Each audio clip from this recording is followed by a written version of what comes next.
ಪತ್ರಿಕಾ ಮಿತ್ರರು ಎಲ್ಲರಿಗೂ ಈ ಕಾರ್ಯಕ್ರಮ ಬದ್ದಲ್ಲ ಸವಿಸ್ತಾರವಾಗಿ ಪೇಪರ್ದಾಗ ಎಲ್ಲರದು ಹೆಸರು ತಗೊಳಕ್ ಆಗಂಗಿಲ್ಲ.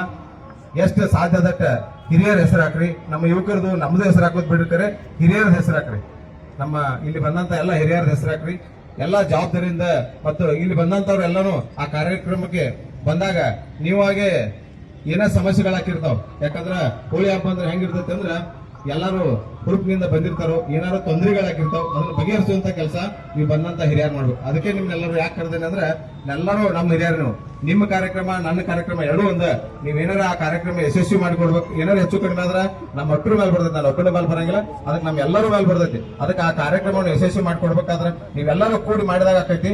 ದಯವಿಟ್ಟು ಮತ್ತೆ ಹೆಚ್ಚಿನ ಸಂಖ್ಯೆ ಒಳಗ ಎಲ್ಲರಿಗೂ ಜನರಿಗೆ ಹೇಳಿ ಕರ್ಕೊಂಡ್ ಬರುವಂತ ಕೆಲಸ ಮಾಡ್ಬೇಕು. ಪ್ರತಿಯೊಂದು ಹಳ್ಳಿಯಿಂದ ಸಿಟಿಗಳಿಂದ ಎಲ್ಲ ಕರ್ಕೊಂಡ್ ಬರುವಂತ ವ್ಯವಸ್ಥೆ ಮಾಡ್ಬೇಕು. ಮೊದಲು ತಾಯಿಂದ ನೀವು ಎಲ್ಲರೂ ನಮ್ಮ ಹೆಣ್ಣು ಮಕ್ಕಳನ್ನು ಕರ್ಕೊಂಡ್ ಬರುವಂತ ಕೆಲಸ ಮಾಡ್ಬೇಕು. ಯಾಕಂದ್ರೆ ಹೆಣ್ಣು ಮಕ್ಕಳು ಬರೀ ಮನ್ಯಾಗ ಕೊಂಡಿರ್ತಾರೆ, ಅವ್ರಿಗೂ ತೋರಿಸ್ಬೇಕಿಂತದ.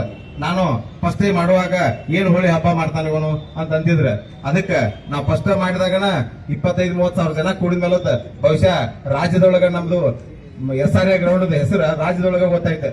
ಇವತ್ತಿನ ದಿವಸ ನಾ ಇನ್ನೊಂದು ವಿಷಯ ಹೇಳಕ್ ಬಯಸ್ತೀನು. ಯಾವಾಗ ನಾನು ಹೋಳಿ ಹಬ್ಬ ಮಾಡಿಲ್ಲ ನನಗೆ MLA ಟಿಕೆಟ್ ಅವಾಗ ಫೈನಲ್ ಅಂತ ಹೇಳಿದ್ರು. ಅದ ಹೋಳಿ ಹಬ್ಬದಿಂದ ನನಗೆ MLA ಟಿಕೆಟ್ ಸಿಕ್ಕತ್ತೇನೋ ಅಂತ ಮಾತನ್ನ ಹೇಳಿಕೆ ಬಿಡ್ತು. ಅದು SRA ಗ್ರೌಂಡ್ ಅಂತ ಹೇಳಕ್ ಹೇಳ್ತೀನಿ. ಯಾಕಂದ್ರೆ SRA ಗ್ರೌಂಡ್ ಎಲ್ಲ ಹಿರಿಯರು ನನಗೆ ಆಶೀರ್ವಾದ ಮಾಡಿದಕ್ಕೆ ಒಂದು ನಾವು ಹೋಳಿ ಹಬ್ಬ ಮಾಡೀನಿ, ಒಂದು ನಾನು ಹುಟ್ಟು ಹಬ್ಬ ಮಾಡೀನಿ, ಆಮೇಲೆ ಮಾಣಿಪುರದೊಳಗೆ ಕಬಡ್ಡಿ ಕಾರ್ಯಕ್ರಮ ಮಾಡೀನಿ. ಆ ಇದ್ರ ಮೇಲೆನೆ ನನಗೆಲ್ಲರೂ ಈ ಕ್ಷೇತ್ರದ ಜನತೆ ಆಶೀರ್ವಾದ ಮಾಡಿದ್ರು. ಆಶೀರ್ವಾದ ಮಾಡಿ ನನಗೆ 67,000 ಓಟ್ ಕೊಟ್ಟರು. ಅದಕ್ಕೆ ಈ ಸಲ ನಾ ಪಕ್ಷಾತೀತವಾಗಿ, ಹೋದ ಸಲನೂ ಪಕ್ಷಾತೀತವಾಗಿ ಮಾಡಿ, ಈ ಸಲನೂ ಪಕ್ಷಾತೀತವಾಗಿನ ಈ ಕಾರ್ಯಕ್ರಮವನ್ನು ಹಮ್ಮಿಕೊಂಡಿದ್ವಿ. ಎಲ್ಲರೂ ಹೆಚ್ಚಿನ ಪ್ರಮಾಣ ಬರ್ಬೇಕಂತೇಳಿ ಎಲ್ಲರಿಗೂ ನಮಸ್ಕಾರ ಹೇಳುತ್ತಾ ನನ್ನ ಮಾತಿಗೆ ವಿರಾಮ ಹಾಕ್ತೀನಿ. ಜೈ ಹಿಂದ್, ಜೈ ಕರ್ನಾಟಕ.